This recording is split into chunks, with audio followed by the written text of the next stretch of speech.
কিন্তু তোর মতো বউ সুন্দর নিচে নাও পড়ে। ও বাবা, আমার পিঠে হ্যাঁ ব্যথা। ব্যথা?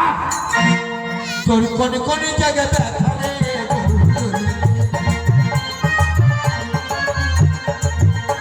তোর কোনে কোনে জায়গায় ব্যথা রে?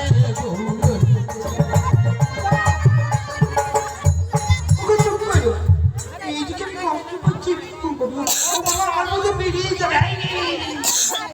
তুই সোজা রান্নাঘরে ঢুকে যা।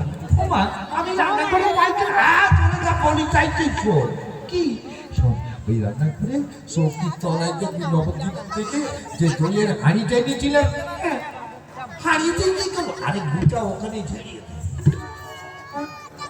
ওখানে পাই। হ্যাঁ, ঠিক আছে, ঠিক আছে, আমি যাচ্ছি। কিন্তু বন্ধ। ওই গন্ধ বেরোই বেরো, তুই নাক টিপিয়ে তুই হেঁকে নে, তারপর দেখছি যা যা যা যা যা। যাচ্ছি। বাবা রে, দাদারা আপনারা কি বউয়ের এইরকম খপ্পরে পড়িয়েছেন?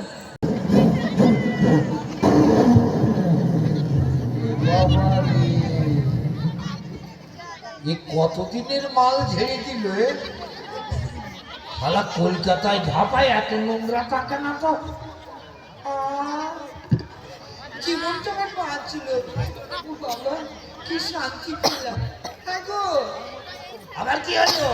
আমি টয়লেট কি কোথায় করবো? একটু সারা বেশ জ্বালায় বলছি, এখন টয়লেট করবে এটাও আমার বলে দিতে হবে। এক কাজ কর, ওই যে তলায় একটা থামসামের বোতল আছে, ওতেই করে দে।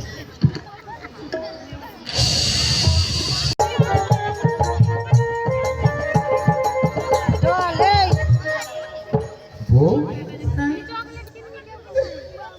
এটা রাখ।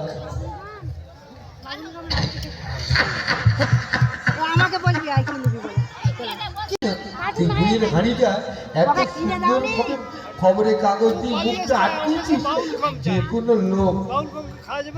কোনো লোক দেখলেই বলবে যে শালা মিষ্টির হাঁড়ি।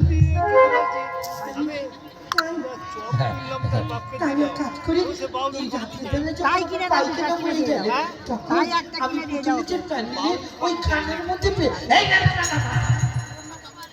অন্য চকলেট তুমি বলছি 5 টাকা ওরা দিয়ে এখানে থাকবে, বুঝতে পেরেছিস? অন্য রাতে কেমন থাকবে, গন্ধ পাবে। সে বাউল তাহলে এখন কি করবো? এখন আর কি করবো? এই তো তখন দায়িত্ব তো আমার। এখান থেকে সোজা হয় লঙ্কা গড়, নইলে নাড়া জল চলে যায়। নাড়া চলে। হ্যাঁ, ওইখানে ফাঁকা বট গাছ আছে না, রাস্তার গায়ে কেউ নেই ওখানে।